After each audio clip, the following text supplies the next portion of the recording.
Halo sobatku, selamat datang di channel Sobat Movie. Tempatnya review film paling asik dan menarik buat sobatku semua. Yang baru gabung, silahkan klik tombol subscribe ya dan nyalakan loncengnya, supaya kalian tidak ketinggalan film-film seru yang Mimin upload. Oke, gak usah berlama-lama lagi, langsung aja kita ke reviewnya. Gasken sob.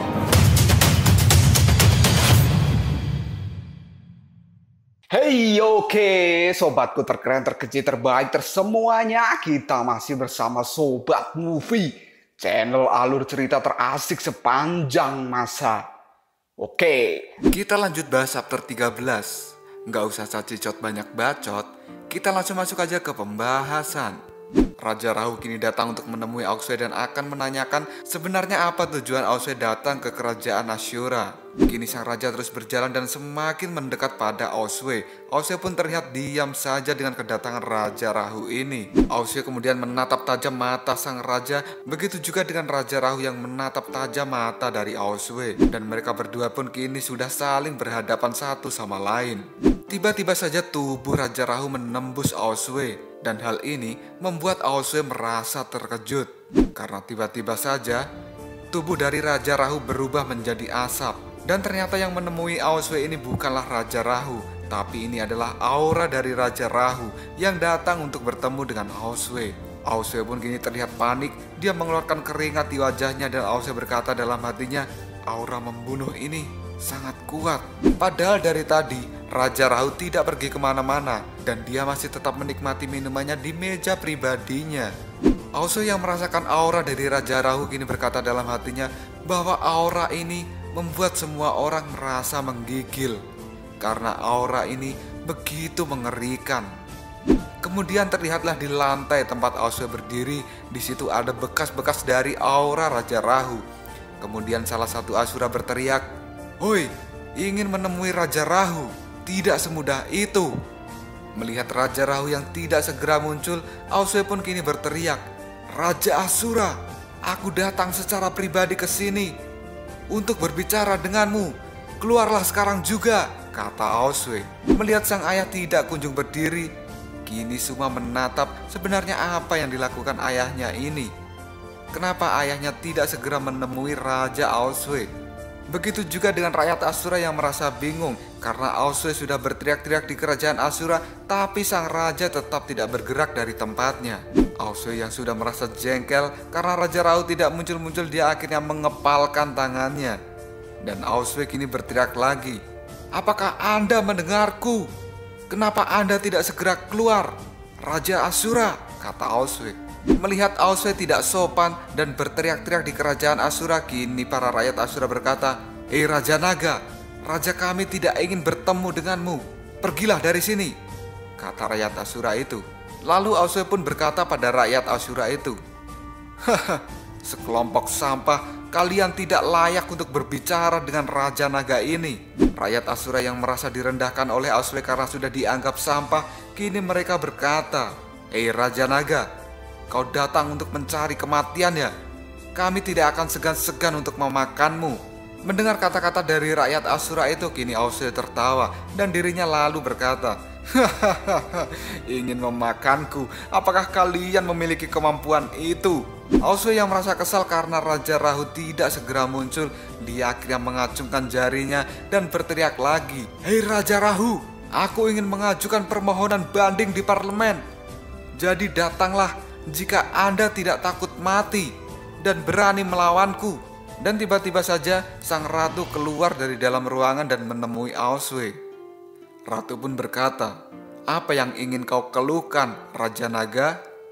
Ratu yang datang menemui Aoksue lalu dirinya berkata, "Perkenalkan, aku adalah ratu di Ashura." Melihat sang ratu datang menemuinya, kini Aoksue berkata, "Anda datang tepat waktu. Saya ingin melakukan permohonan." Kemudian sang ratu menjawab perkataan dari Aoksue, "Raja Naga, Anda jangan terlalu senang dulu."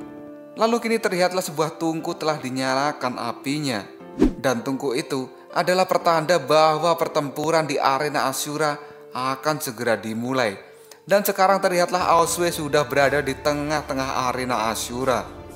Sang ratu pun kemudian berteriak pada Aoksue, "Parlemen hari ini diketuai oleh saya.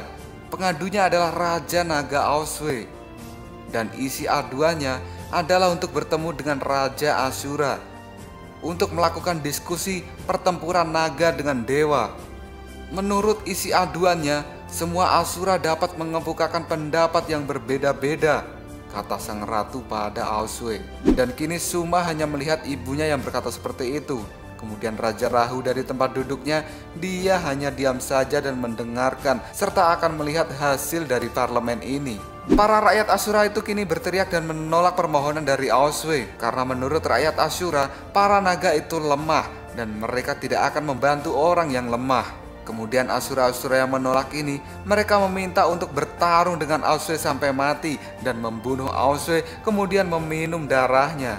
Ratu pun kini berkata pada Aoswe, "Aoswe, kamu dengarkan? Apakah Anda ingin menantang seluruh kelompok Ashura dan Anda tidak punya jalan untuk kembali kali ini?" kata sang ratu. Lalu Aoswe pun memasang kuda-kudanya, pertanda bahwa dirinya sudah siap untuk bertarung. Dan Aoswe pun kini berkata, "Biarkan semuanya maju ke sini." Dan kini muncullah pejuang Ashura kelas 2. Tubuhnya sangat besar seperti raksasa dan dia akan menantang Aoswe.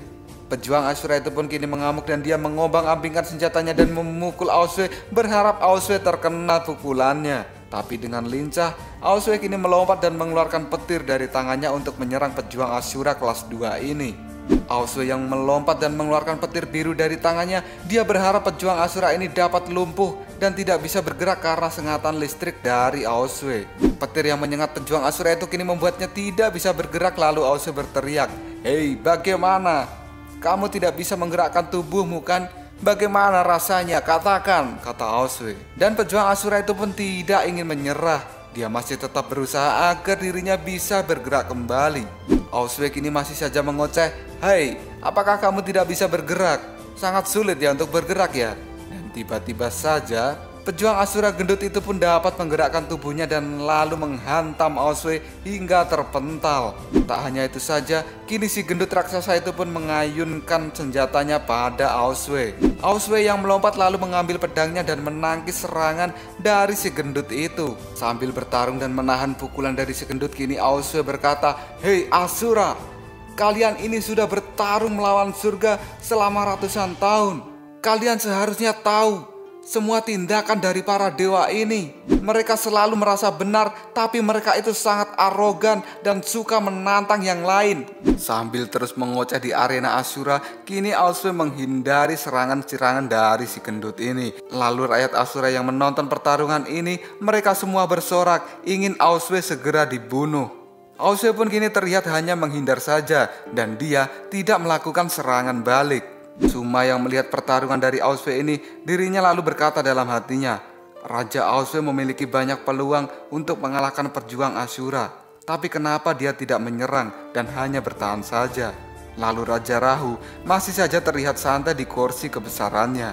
Dan akhirnya kini sesuatu yang mengejutkan tiba-tiba terjadi, membuat para rakyat Ashura menjadi terkejut dengan apa yang dilihatnya. Karena sekarang pejuang Ashura itu telah terbelah. Dia pun lalu ambruk dan tidak bisa berdiri lagi.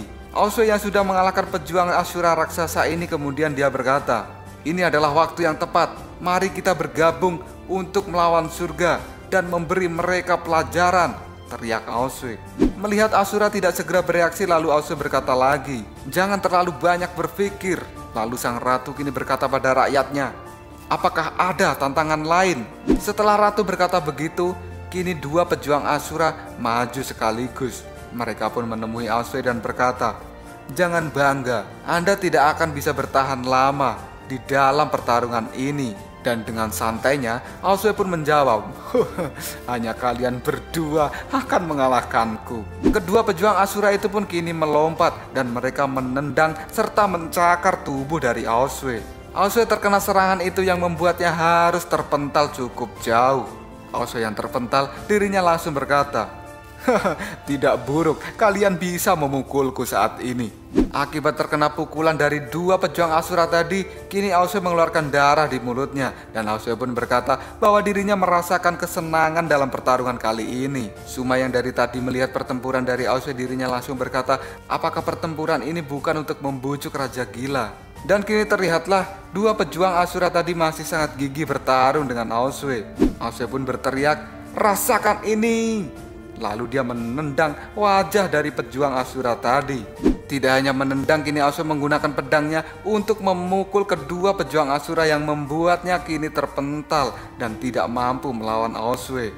Suma yang dari tadi mengawasi kini berkata dalam hatinya, dengan mengajukan keluhan, dia telah mengubah parlemen ini menjadi seperti semula. Karena menurut Suma, setelah peperangan terakhir, parlemen ini menjadi sangat sepi. Dan sekarang dengan datangnya Aosue, parlemen ini terlihat seperti hidup kembali. Tiba-tiba saja sebuah rantai mengikat tubuh Aosue. Dan kini terlihatlah pejuang Asura itu telah mengikat tubuh Aosue dengan rantainya. Suma yang masih terus mengamati dia berkata bahwa tujuan Aosue sebenarnya bukan untuk membujuk sang raja, tapi Aosue ingin membangkitkan semangat juang dari para Asura. Karena menurut Suma, Aosue tahu bahwa Raja Gila memiliki sebuah perjanjian damai dengan surga. Makanya kedatangan Aosue kali ini adalah untuk membangkitkan kembali jiwa tempur dari para Asura ini. Dan kini pejuang Asura yang mengikat Aosue dengan rantainya, dia akhirnya tersengat listrik karena Aosue menyalurkan listrik lewat rantainya itu. Dan Suma masih terus menganalisa bahwa jika semua anggota suku Asura memiliki semangat juang yang tinggi dan akhirnya semangat juang mereka hidup kembali karena pertarungan ini, lalu mereka berpartisipasi dengan Aosue, maka itu akan menjadi masalah yang lain. Suma pun kini juga melihat Aosue bukan seperti Aosue yang dulu, karena Aosue yang sekarang sudah jauh lebih kuat. Setelah mengalahkan para pejuang Asura yang menantangnya, kini Aosue berteriak, kalian ini adalah Asura, kalian adalah para pejuang, bertarung adalah hidup kalian. Kenapa kalian memilih menolak untuk bergabung dalam perang ini? Dan kalian hanya memilih diam untuk mati. Ayo kalian semua Asura, aku di sini untuk membangkitkan semangat juang kalian. Majulah kalian semua, kata Aosue. Dan kini terlihatlah Raja Rahu yang masih diam saja. Padahal saat ini Aosue telah memprovokasi semua rakyat Asura agar semangat juang mereka kembali seperti dulu, menjadi Asura yang gila akan peperangan. Lalu apakah yang akan dilakukan oleh Raja Rahu? Apakah dia akan turun ke dalam arena dan bertarung melawan Aosue? Tunggu aja jawabannya di next video. Kopral Sob. Tetap stay di channel Sobat Movie dan jangan lupa klik subscribe, like, dan share ke teman-temanmu agar channel ini dapat berkembang dan menghibur kalian semua. See you next tomorrow. Bye-bye.